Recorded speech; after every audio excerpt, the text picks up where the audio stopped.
வணக்கம், welcome my to channel. நம்ம சேனலில் வந்து இப்போ ஒரு காஜா பட்டி எப்படி அடிக்கிறதுங்கிறது ஸ்டிச் பண்ணி பார்க்க போகிறோம். வாங்க வீடியோக்குள்ளே போய். ஓகேவா?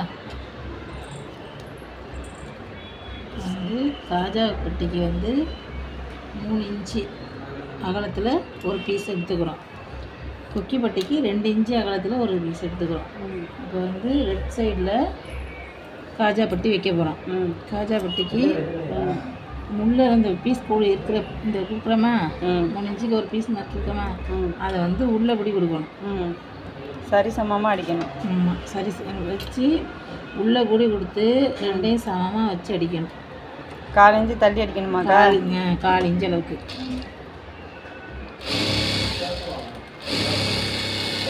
அடிச்சுட்டு இப்போ இதை திருப்பி உள்ளேருந்து அந்த பீஸை எடுத்து திரும்பி இதில் வந்து நம்ம தையல் போட்டிருக்கோமா, ஆமாம், அதில் ஒரு 1/4 இன்ச்சுக்கு மடிச்சுட்டு அதிலேயே நேராக வைக்கணும். நேராக வச்சு ஒரு தையல் போடணும்.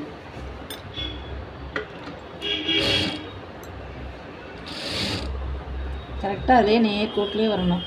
தையல் அங்கே வந்து அந்த பக்கம் இந்த பக்கம் போகக்கூடாது. கீழே வந்து இதை ஒரு 1/4 இன்ச்சு விட்டுருக்கோம்ல, அதை உள்ளே இப்படி மடக்கி விட்டு அதையும் வச்சு ஓரத்தில் பொண்ணுங்க தையல் ஓரத்தில் அந்த நீட்டாக போடணும். போட்டோமா, அடுத்து இதில் ஒரு 1/4 இன்ச்சு இந்த தையலுக்கும் இடையில ஒரு 1/4 இன்ச்சு விட்டு நடுவில் போடணும். நடுவில் ஒரு தையல்.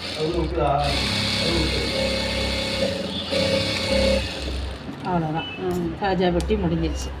காஜா பட்டிக்கு உள்ளே கொடுத்து மேலே திருப்பணும். ஓகேவா? நல்லா கவனமாக கேட்டுங்க. காஜா பட்டிக்கு உள்ள பீஸ் கொடுத்து மேலே திருப்பணும். மேலே திருப்பி நம்ம போட்ட தையலில் மேலே வச்சு அதை பேஸ் பண்ணணும். இப்போ ரைட் சைடு வந்து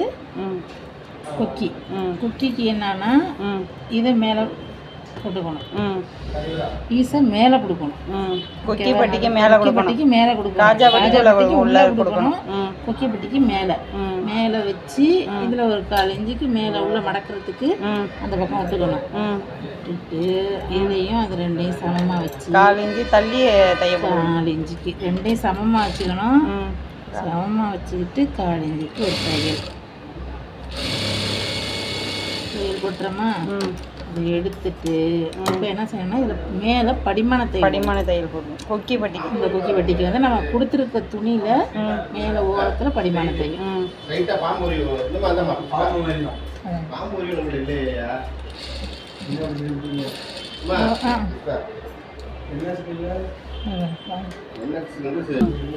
படிமான தையல் போடணும். அந்த ஓரத்தில்